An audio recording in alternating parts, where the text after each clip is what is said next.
Greetings all. As you can see,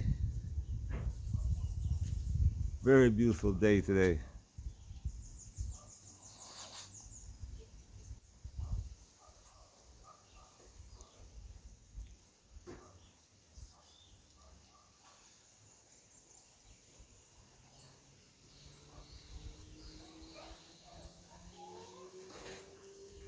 Sunny and warm, clear sky, but also nice cool breeze.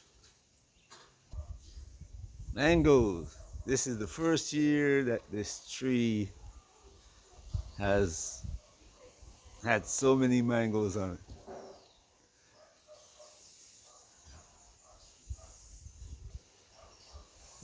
Yeah, everywhere on the tree.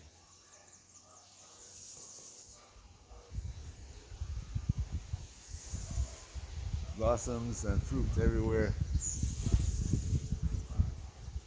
Bananas, avocados, everything's growing well. Even here, we're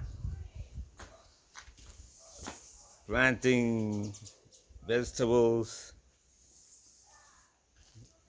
some fruit trees also. Planning to transfer them. Yeah, we're planting all kinds. Oh no. Ah, Daddy, what do you want? You want rice or potato? potato. Ah, no, well, he ate it. I don't know if you guys know what this is, but around this time of the year, they're out eating everything.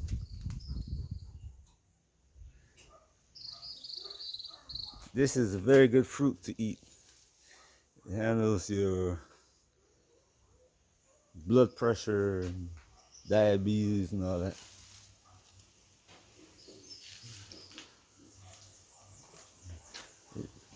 First, it grows like this, then it turns red and yellow.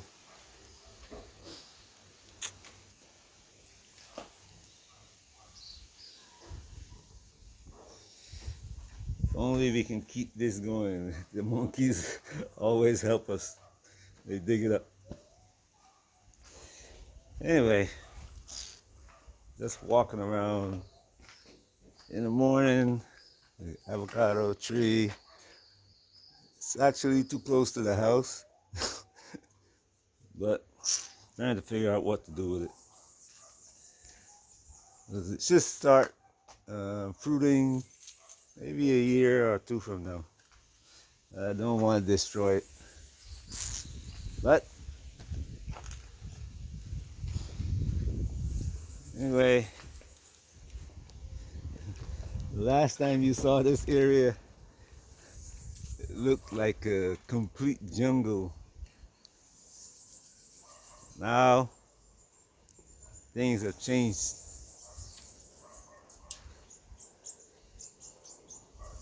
There's some changes made. Anyway, we completing the cleanup. Gonna plant some more fruit trees, different fruit trees that can fruit during the year. So like I said, beautiful day. Beautiful day. This tree here is a pretty tree, beautiful tree. But if you let it stand, it will turn.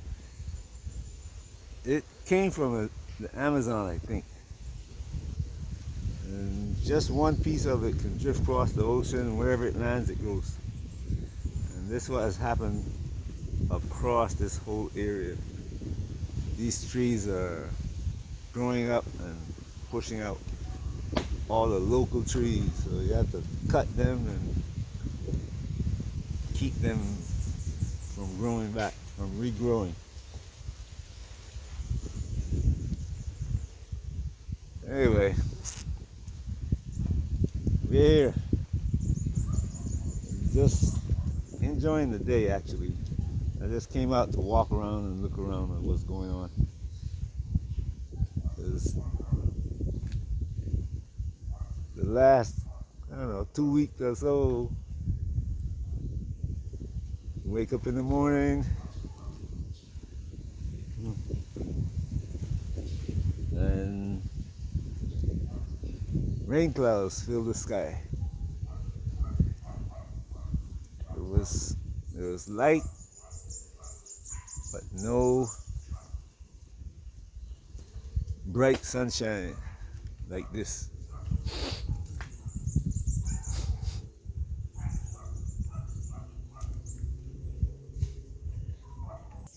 Testing the watermelon. Let's see if we can grow. Don't know if you guys know what this is. May appear to be a weed, but it's a very good. It's very good. So too is that one.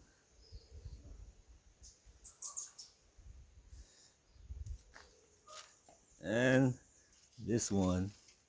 But this one also can crowd out anything that you plant. Anyway, to the real subject now. Wish I had some of these trees in the Gambia. Breadfruit trees.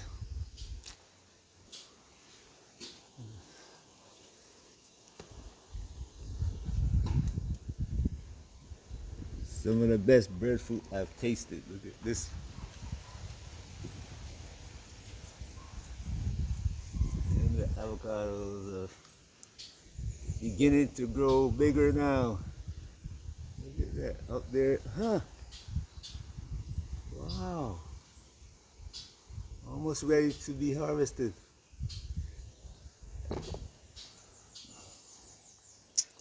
Oh. Yeah.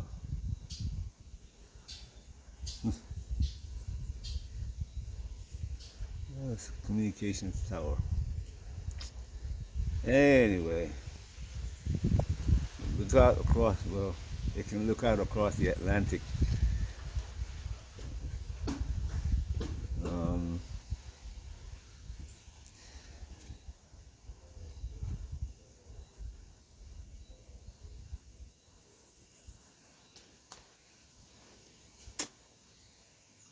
Many of these fruits that I grow here, I would wish that I had in Gambia.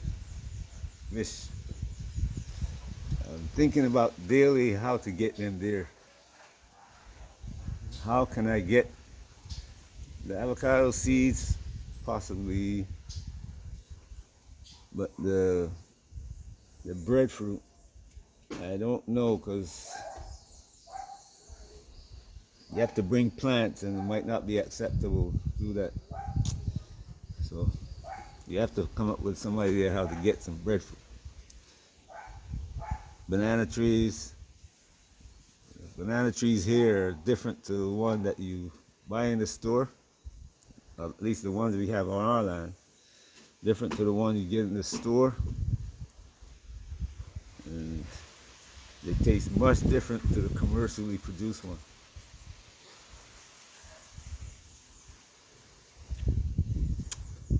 But as I was saying, the real thing, as I was walking around and thinking about and why I got out this and started talking.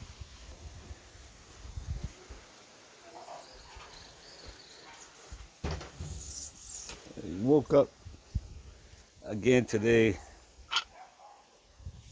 to the standard news,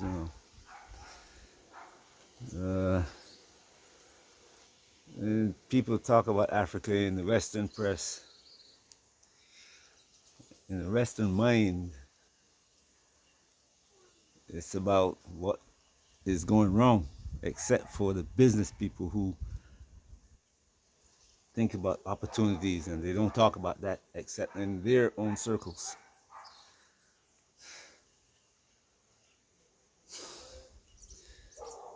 But both of the subjects I talk about have to do with knowledge and wisdom,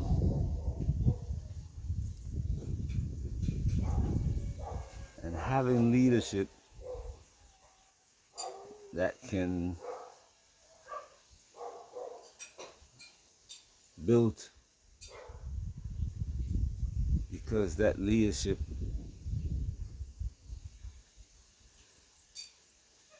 has the knowledge to do it, and having leadership that destroys, because the only knowledge that they have is how to do that. And one is in AES, Imam arrested because, see, people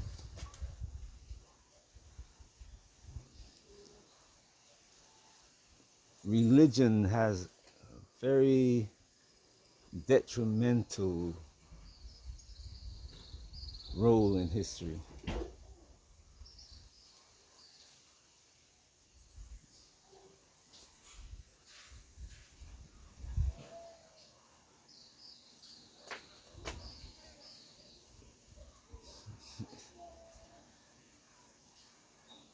It lulls people into a false sense of security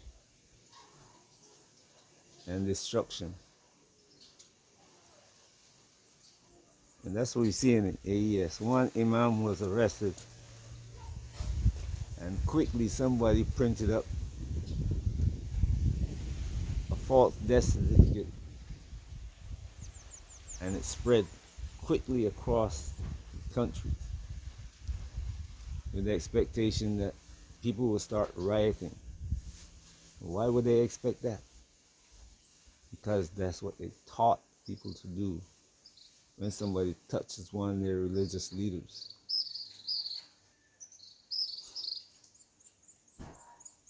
Without question,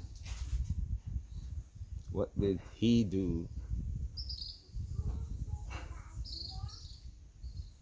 that caused his arrest?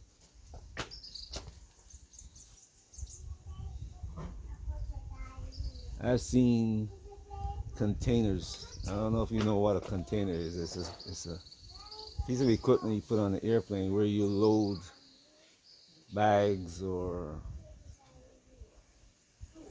other items into, so it can be put on the airplane securely. It's locked down so that the items inside doesn't shift during flight and put the airplane out of balance. And I've seen those things stuffed with $100 bills going to Iran, Iraq, and when I say going to Iran, I mean going to Iran, going to Iraq, Afghanistan, Syria, Libya, to pay off imam and government officials. Imams were involved in the overthrow of the country, every one of them.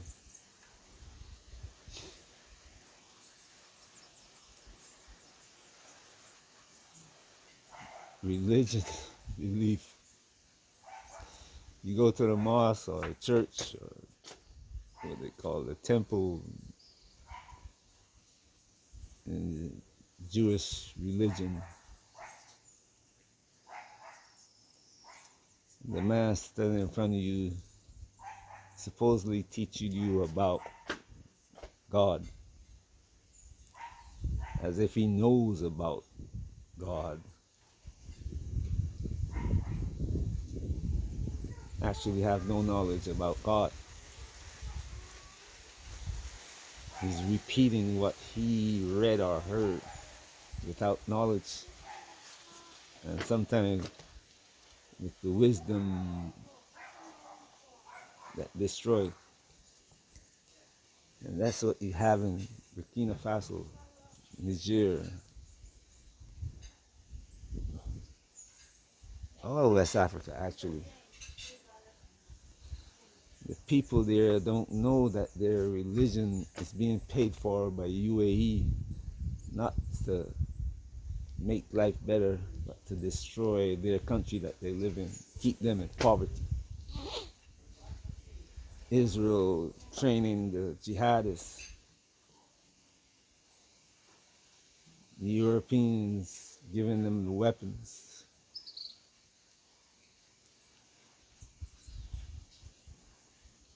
But the local people have this belief only. And the belief is not, well, we're going to find the truth and then we're going to get rid of these people. They look to these people as next to being the creator. And they are not. As you can see today, the Catholic Church is now apologizing for all the things that the so-called great leaders have done past. The British Church is the same thing. So far, the Jews and the Muslims, who are the ones who brought the diaspora people from Africa to the West, they're the ones who are refusing to accept their actions and apologize. Nobody, damn it, is holding those two. Nobody is holding their feet to the fire, but there'll come a time. Don't worry. So I told my brothers, don't call yourself by that name because you're gonna be hauled before the judges. Oh, you're a Jew too, so you helped cause this destruction. No. Show me the evidence where you didn't. And if you can't show the evidence,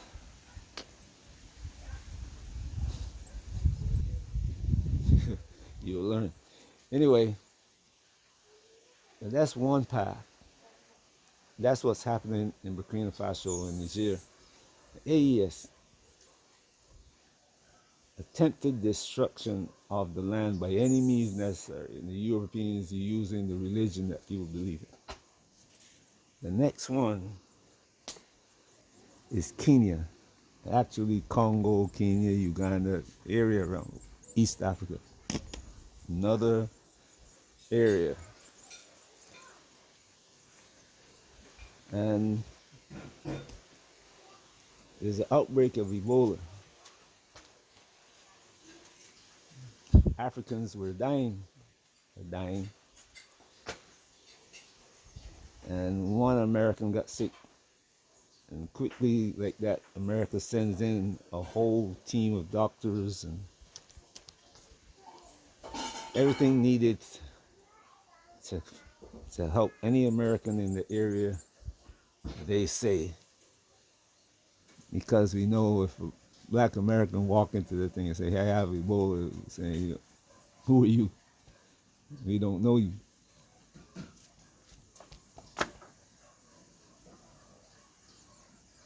But the Kenyans now begin to question it. The government accepted it easily. Kenyans are now saying, hey, what's going on? And me, I'm not against them sending in people to help. Because it's a necessity. Wherever you are in the world, these things happen. One day, America is going to be in a position where Africans are going to come to America to help out. It may not appear to be that way. It's not that way now. And it appears that that might not happen. But I'm telling you, it's going to. Third world America is not going to look anything like the one you see now. Even though you can find Mississippi and West Virginia is worse place than in India and Africa, you see.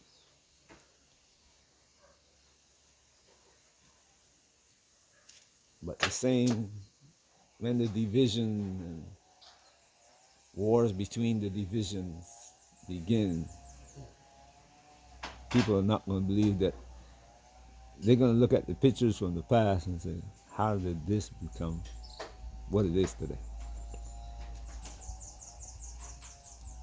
My thing is that the governments, like Kenya, Ruto, when he came into office, didn't build a medical system, research into Ebola and all the other, what people call diseases.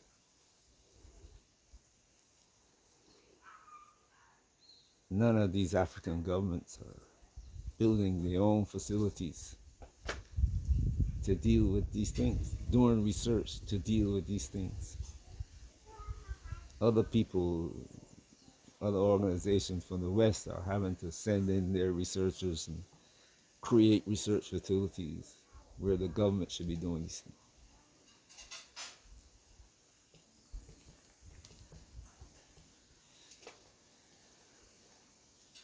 See, while the Kenyan people are asking why America doing this in their country, they should be asking what is our government doing? Why is our government not doing it for our people? It comes down to that knowledge and wisdom. Knowledge of evil only, and wisdom to do evil only. Like I talked about in the past video, only yesterday.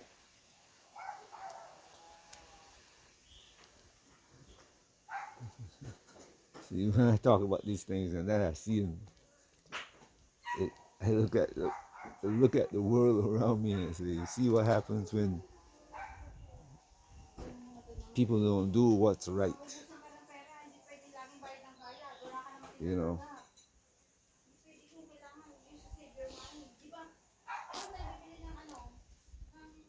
And Africans have a knack for complaining about what somebody else does, but they're not doing what they're supposed to do. And in a place, time now when so many of Africans are going to school, being what they call educated, but the community is still in the same condition that it is. And you can see that in Britain and America and the Caribbean too, South America.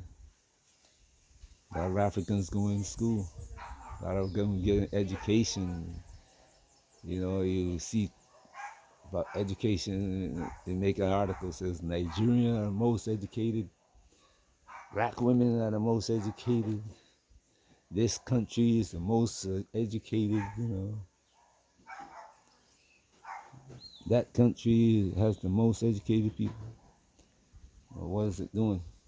What is the education doing for people? It's not being utilized to do anything of value for those countries. You look at Nigeria today. Most educated people in the world. Okay. Anyway, if you're in the countries, that's what they keep telling you. In Africa, you have to keep your wits about you. Always watch what's going on. Because when things break down further than what they are, they look around and point a finger at you. You're a foreigner. No, I'm not a foreigner. My family was sold from Africa as slaves. No. You're a foreigner.